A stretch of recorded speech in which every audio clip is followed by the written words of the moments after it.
What is your favorite memory from your racing days? I've got so many, but I've managed to find two. One was my last ever race.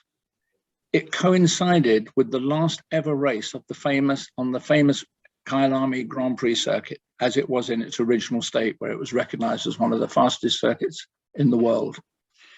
And I was lucky enough, I'd put a big sponsorship deal together, and I raced in a category called Group C, like the Le Mans sports cars. Had a Formula One engine.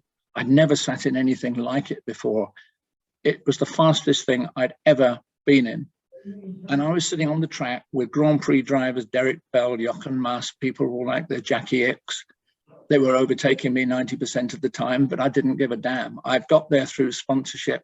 I was loving the racing. It was extraordinarily fast and exciting. And that was one memory I will never forget. The second memory came straight after that, when I decided that I'd reached the limit of my ability. I couldn't go on. I wasn't good enough to go to Formula One, but not as a driver. But I decided then that I would teach motor racing. And I set up, with Liz, my wife, we set up the very first ever motor racing school at the Grand Prix circuit in South Africa. Got huge sponsorship, ran a major program, brought our top pupils over to Europe to test with Jackie Stewart and all sorts of things. And those two memories, probably amongst any other, were what made racing very special for me in my driving days. Brilliant. I think it's so impressive that you got to the C class through sponsorship deals. It's so encouraging, I think, for people to know the power of sponsorship and of sales and where it can take you. It's incredible. Yeah. Well, selling, as I've said earlier on, is part of your life. And if you go out there to enjoy it and don't see it as a lot of young drivers do, oh, I don't want to be doing that. I'd rather go and sit in the simulator. Yes, guess what? So would I. I love driving in simulators. But if you want the money to do it, and you're not one of these modern drivers who've got very rich daddies, and there are far too many of them in motor racing these days, the sponsorship is the one way that it will bring a level playing field. And you can compete. At the very top end, you're never going to be as good if you haven't got the total skill and dedication. But you can go a long way, as I proved. Yeah, and there's an accessibility to sponsorship deals. I mean, as you said, your approach with sparking up a conversation, having that two-way partnership, it's not something that you have to have money for or you have to have years of experience for. It's a good attitude, and that's something that anyone can develop. Yeah, and yeah, I do a lot of mentoring with young people these days all over the world, and they are amazed when they say, you make it sound so simple. And I said, it is. People complicate it. What do you want to do? You want to go to a company, you want to help them sell more products or more services through the capabilities and features of your product, and your product is your motor racing sponsorship package. What's wrong with that? How difficult is that? Don't start getting into huge marketing discussions with people who use buzzwords and jargon.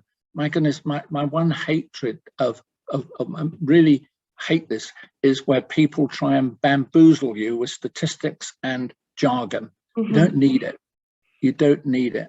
Get the person that's sitting on the other side of the desk to talk to you, listen to what they say, and then those famous words, what if we were able to give you that opportunity to develop a sales incentive program based on motorsport for your staff?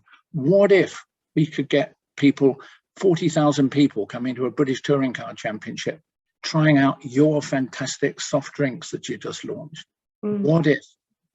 Yeah, I love that you went one step further than sticking a label on a car and being done with it. The innovation behind it and the experience that you gave people is incredible. Well, one example of a deal that I did that taught me so much. I was invited. I was an agent. I was head of marketing for a sports marketing agency in London, and we had just got the rights to represent the Benetton Formula One team to do their sponsorship. And I asked if I could sit in on one of their presentations that they were doing, and it was at Gillette, at their factory on the Great West Road. And I went to this presentation and I was shocked. I thought I was expecting to see the best. I thought, wow, this is going to be dynamic. I looked across at their European marketing director. He was sitting there looking bored out of his mind. At the end of the meeting, I spoke to him and I said, you introduced myself. And he said, Brian, he said, thank you, very, very nice to talk to you. But he said, we won't be doing any Formula One. I said, you were bored out of your mind, weren't you? He said, yes. Every year, all the Formula One teams knock on our door, and every year we send them away. And they don't work out that we don't need brand awareness. They give us brand awareness, brand awareness, brand awareness. And I came up with an idea I asked them what they do need and what the issues were facing Gillette at that time. They told me that it was to do with product commercials on television, the costs and so forth. And so we gave them a program, a proposal that was based not on any branding on the car at all, but on helping them save on their advertising and promotional costs. Mm. Within 3 months, the deal was signed, sealed, and they came into Formula One for the first time. Wow, that is incredible. And that was because I listened to what their issue was and took the capabilities in my little briefcase of opportunities and matched them to what they wanted. And it's that simple. Mm. I didn't go to university. I'm not the brightest cookie on the planet by a long way, but I have learned that if you help people deliver what they want, you don't have arguments, you don't get slung out of companies.